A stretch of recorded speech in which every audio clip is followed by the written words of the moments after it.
오늘의 주제는 발행어음에 IMA까지 증권산업 어디로 가나에 관해 해보겠습니다. 몇 년 전부터 증권사들이 증자를 엄청나게들 많이 했습니다. 발행어음 사업 인가 요건을 맞추기 위함과 나아가 최근 IMA 사업 인가를 위해 정부가 만든 자본 기준을 맞추기 위해서인데요. 도대체 발행어음과 IMA가 뭐길래 앞다투어 사업 인가를 받으려는 것일까요? 발행어음이란 단순하게 증권사가 고객으로부터 돈을 빌려 증권사 명의로 이 사업 저 사업에 돈을 빌려주는 것입니다. 발행어음은 짧은 만기와 확정금리 지급으로 증권사가 자금 조달을 해서 다양한 투자처에 자금을 대여해주고 있는데요.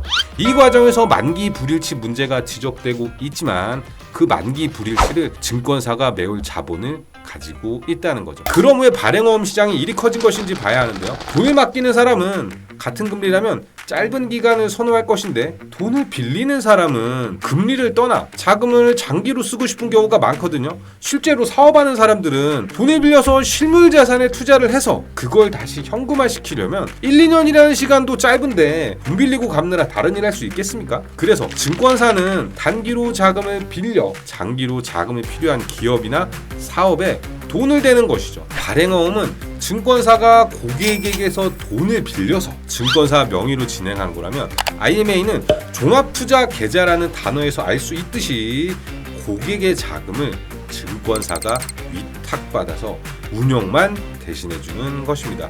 그러기에 돈의 흐름을 보면 발행어음은 투자자 증권사 자금 사용처가 된다면 IMA는 투자자에서 자금 사용처로 다이렉트 구조가 형성되는 것이죠. 수익 원천 또한 발행어음은 자금 사용자가 지불한 이자 중에서 증권사가 투자자에게 약속한 금리만 지불하고 나머지는 증권사의 수입이 되는 것에 반해 IMA는 자금 사용자가 지불한 이자 또는 배당 전액이 투자자 몫이 되면 좋겠지만 그럼 증권사 입장에선 남는 게 없겠죠. 그래서 IMA는 증권사가 대신 운영해준 대신에 운영보수를 받아가게 되는 것이고요. 기본 수익률을 초과한 부분에 대해선 성과보수도 가져갈 수 있는 구조로 되어 있습니다. 발행어음은 만기 자체가 짧았기 때문에 투자 대상이 제한적이었던 데 반해 IMA는 다양한 투자가 가능한데요.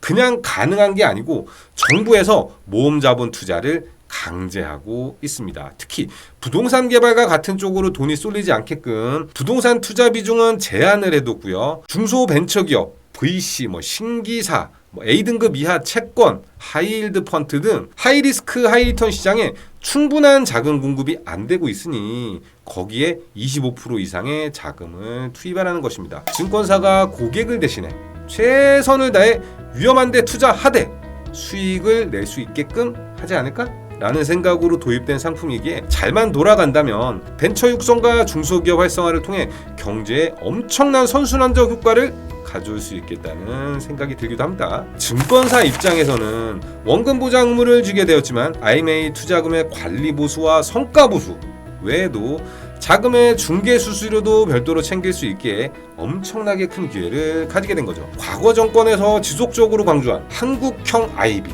한국에도 골드만삭스와 같은 금융기관을 만들어야 한다고 해왔던 것이 실제화된 것이 이번 IMA 인간인데요. 일이 되면 전체 금융시장 입장에선 경쟁이 치열해지게 될 것입니다.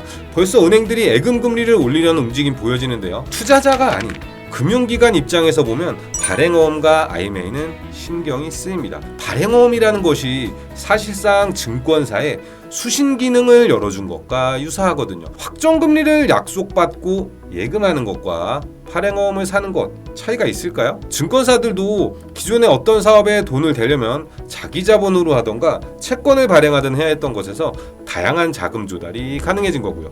구조로 봐도 은행의 예대마진 사업 구조에 비해 운영보수 플러스 성과보수에 증권사는 중개 수수료까지 챙길 수 있으니 잘만 굴러가면 대박일 수 있겠지만 IMF 사태 당시 예금받아 돈 빌려주는 땅 짓고 헤엄치기식 사업으로 보이던 은행들이 줄줄이 나가떨어졌던 것을 생각하면 마냥 장밋빛 미래가 기다리는 것은 아닙니다. 이제 시작하는 사업 초치려는 건 전혀 아니고요. 장밋빛 전망만 할 수 없으니 위험성도 살짝 생각해보자면 IMA에 돈이 쉽게 모일까? 여러 가지 상품 구조가 나오고 있지만 정책 목표에 부합한 모험 자본 투자의 경우 만기가 7년으로 설정되는 분위기인데요. 7년의 연 기대 수익률 8%, 달성 가능성과 매력도를 떠나 7년 만기 시점 배당 소득으로 잡히면 금융소득 종합과세 대상자가 될 가능성이 높다 보니 고액자산가들이야 상관없지만 5천만 원만 투자해도 금융소득 종합과세에 걸리게 생긴 상황에서 세금과 관련된 메리트가 주어지지 않는다면 IMA를 통한 정부 정책 목표가